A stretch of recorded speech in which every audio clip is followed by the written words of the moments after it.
जम्मू के जिवल चौक में इस वक्त ट्रांसजेंडर्स का एहतजाज जारी है। इस एहतजाजी धरने में यहाँ पे आप साफ तौर पे देख सकते हैं कि किस तरह से ये ट्रांसजेंडर्स यहाँ पे एहतजाज कर रहे हैं। वही ये सरकार इंतज़ामिया से अपील कर रहे हैं कि इनके मसाइल हल किए जाए। जो भी इनके मसाइल है इनसे बात करने की कोशिश करेंगे कि किस तरह से ये ट्रांसजेंडर्स यहाँ पे एहतजाज कर रहे हैं। तो आप देख सकते हैं कि यहाँ पे इनसे बात करने की कोशिश करेंगे। जी, हम अपने हक मांग रहे हैं, हमें कोई हक नहीं दे रहा। हमने रात को आवाज़ उठाई, उसी टाइम कुछ देर बाद रात के 11 बजे उन्होंने टांगे काट दी मेरे चेलों की। ये तो जान से मारने की वारदात थी। दूसरे मेरे चेहरे ने बट्टा मारा, वो भागा, नहीं तो तलवार यहाँ गले पे लगती। ठीक है ना, तो जान से मारे, ये तो हत्या करने वाले थे पर रब ने उसे बचा लिया। जी, बहुत बार आपने एहतजाज किया, क्या आर्टिकल 370 हटने के बाद ही आपको मुश्किलातों का सामना करना पड़ रहा है? हाँ जी, करना पड़ रहा है, इसकी वजह से ही करना पड़ रहा है हमें। तो इसके बाद तो कोई किसी को, पहले हमें अगर लड़का घूरता था हम लोग बोलते हैं कैसे घूर रहे हो, वो चुपचाप चल जाता। आजकल बिहारी बोलते हैं हम यहीं का है, कहाँ करी हो, हाँ कहाँ कर रहे हो। तो अब आर्टिकल 370 हटने के बाद बाहर के लोग यहाँ आ रहे हैं, ट्रांसजेंडर बाहर के लोग आ रहे, ट्रांसजेंडर भी आ रहे हैं। वो पहले से ही आए हुए हैं, उन्होंने पहले से ढोंस जमाया हुआ है। अब जो 370 हट गया उन्होंने और भर रखे हैं।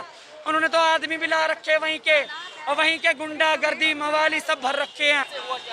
नहीं, उससे पहले नहीं होता था, अब हो रहा है। जब से ये हटा है तब से बेड़ा गर्क हो गया जम्मू का। तब से जम्मू कश्मीर के बच्चों की जिंदगी खराब हो गई। मोदी जी से यही कहना चाहेंगे, तुमने कौन सा नाश कर दिया ये दुनिया का है? तूने बदला निकालना ही था, कुछ और निकाल लेता। ये हिजड़ों के साथ क्या करवा रहा तू रे? कश्मीर वालों से नाइंसाफी हो रही है। तो आप देख सकते हैं कि किस तरह से ये ट्रांसजेंडर्स यहाँ पे एहतजाज कर रहे हैं। जी, आपका नाम? मेरा नाम चाहत है। मुझे डंडू से बैस बैट से मारा हुआ है, मेरे सर पे लगी हुई है, मेरी बाजू पे लगी हुई, मुझे डंडू से हाकियों से मारा हुआ है, मेरे सर पे टांके आए हुए हैं। देखो, ये देखो, मेरे को बहुत मारा बैस बैट से। लड़के भेजे रात को इन्हें मारने के लिए, डाकू भेजे, पैसे दे के भेजे हुए हैं, लोग सबको मारा। इसको टोकू से टांग काटी, हाथ की उंगलियां काट दी।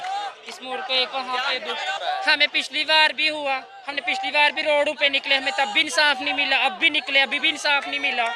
कहाँ से आए हो आप? कहाँ से? हम यहाँ के लोकल, हम जम्मू के बच्चे हैं, हम क्यों जाएं? ये जो बाहर के आए मेरा नाम अनामिका कोतवाल है, तो हम जम्मू के, ठीक है। हम तो यही मांग करते हैं क्योंकि बाहर के जो भी आए हुए हैं, ठीक है ना, वो हमारे पे गुंडागर्दी कर रहे हैं। हम तो ये, हमारी कोई नहीं सुनता है, ठीक है ना। हम ये कुछ करते हैं तो फिर एंड में हमारे पे ही मतलब ये दबाव डालते हैं, तुम ऐसे कर रहे हो, ये कर रहे हो। हमने कल भी यही मतलब मांग की थी कि हम लोगों को अपने साथ मतलब निकाल दिया गया इन्होंने। तो हमने यही इनको बोला कि लेकिन इन्होंने रात को बदमाश भेजे। पहले इन्होंने यहाँ पे ये बार किया, यहाँ मारा हुआ है, ठीक है ना। इन्होंने मतलब उन्होंने लड़के भेजे हुए थे, वो CCTV कैमरे लगे हुए वहाँ पे। वो मतलब पुलिस से हम यही बोल रहे हैं कि उन लड़कों को भी पकड़ा जाए और खुसरों को भी पकड़ा जाए। किस तरह की इंसाफ की आपको? बस उनको पकड़ेंगे, पकड़ के फिर वो हमारी गुरु। अब मर्डर करवाने की बारी आ गई है जम्मू के बच्चों की। हम जम्मू के बच्चे कहाँ जाएंगे? कल को हमारी जान को भी खतरा है। क्या पुलिस वाले हमारी जान की गारंटी लेते हैं? हम तो मोदी जी से कहते हैं अपनी कुर्सी छोड़ो, अपनी कुर्सी छोड़ो मोदी जी। अगर इंसाफ नहीं दे सकते, अगर इंसाफ नहीं किन्नरों को दे सकते तो अपनी कुर्सी छोड़ो। जब से मोदी का राज आया तब से गुंडागर्दी ज्यादा हो गई है, तब से गुंडागर्दी ज्यादा हो गई है, जब से मोदी राज है। जम्मू के जिवल चौक में आज ट्रांसजेंडर्स ने एहतजाज किया। आप देख सकते हैं तस्वीरों में साफ तौर पे कि किस तरह से यहाँ पे चारों तरफ से ट्रैफिक जाम है और यहाँ जम्मू कश्मीर पुलिस इन्हें मनाने की कोशिश कर रहा है, वही इन्हें आश्वासन दे रहा है कि कसूरवारों के खिलाफ कार्रवाई की जाएगी। लेकिन अभी भी ट्रांसजेंडर एहतजाज कर रहे हैं। अब देखने वाली बात यह होगी कि इंतजामिया किस तरह से इनके मसाइल हल करने में कामयाब होगी। ET भारत उर्दू के लिए जम्मू से मैं मोहम्मद अशरफ।